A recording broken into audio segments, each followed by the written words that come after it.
In the late 1700s, a German doctor named Simon Hahnemann began publishing articles about a new treatment approach he called homeopathy. Hammond's theory had two central hypotheses. First, the treatment for the ailment should be a dose of something that might cause that ailment. But second, diluted medicines are more powerful than concentrated ones. So, a homeopathic remedy for insomnia might include an extremely diluted solution of caffeine. Over the following 300 years, numerous physicians and patients turned to homeopathy, and entire hospitals were built to focus on homeopathic treatments. But despite all of this, many studies have shown that homeopathy had no therapeutic effect, and homeopathic treatments often perform no better than placebos. So why do so many practitioners and institutions still support this practice? The answer is that homeopathy is a pseudoscience, a collection of theories, methods, and assumptions that are pure scientific but aren't. The answer is that homeopathy is a pseudoscience, a collection of theories of methods and assumptions that appear scientific but aren't. In the worst cases, pseudoscience practitioners encourage this confusion to exploit people, but even when they are well-intentioned,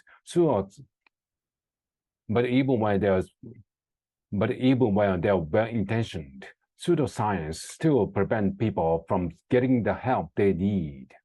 So how are you supposed to tell what's science and what's pseudoscience? This question is known as the demarcation problem, and there is no easy answer. Part of the issue is that defining science is surprisingly tricky. There is a common idea that all science should, in some form or other, be ready to testing against empirical evidence. But some scientific activities are primarily theoretical, and different disciplines approach empiricism with varying goals and methodologies and standards. 20th century philosopher Karl Popper tried to solve the demarcation problem with a simple rule. He argued that in order for a theory to be scientific, it must be falsifiable or able to be proven wrong. This requires theory to make specific predictions. For example, if you are theorizing the Earth's revolve around the sun, you should be able to predict the path of other celestial bodies in the night sky. This could then be disproven based on whether or not your prediction corresponds to your observations. Popper's classification criterion is a great way to identify pseudoscientific fields like astrology, which makes overly broad predictions that adapt to any observations. However, falsification alone doesn't completely solve the demarcation issue.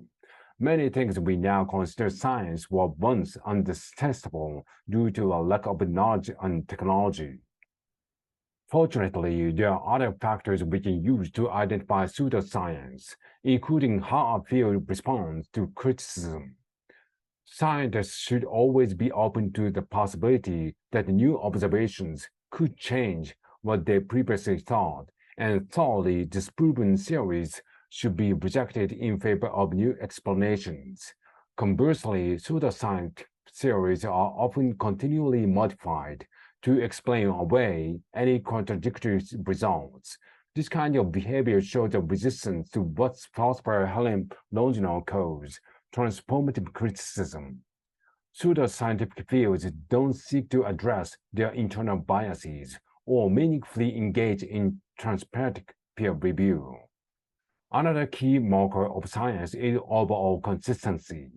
Science relies on network of shared information that Scientists relied on a network of shared information and ongoing research developed across disciplines. But pseudoscience often ignores or denies this shared pool of data. For example, creationists claim that animals didn't evolve from common ancestors. The Earth is less than 20,000 years old, but these claims contradict huge amounts of evidence across multiple scientific disciplines, including geology, paleontology, and biology. While the scientific method is our most reliable tool to analyze empirical evidence from the world around us. While the scientific method is our most reliable tool to analyze empirical evidence from the world around us, it certainly doesn't reveal everything about the human condition.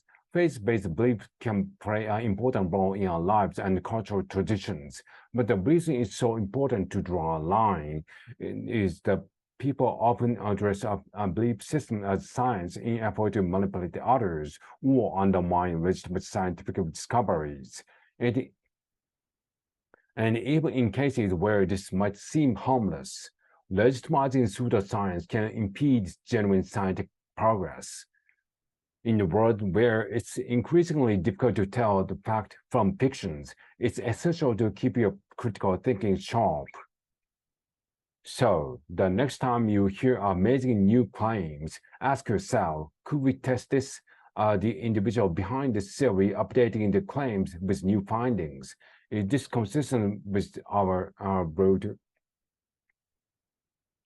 Is this consistent with our broader scientific understanding of the world? Because looking scientific and actually being scientific are two very different things.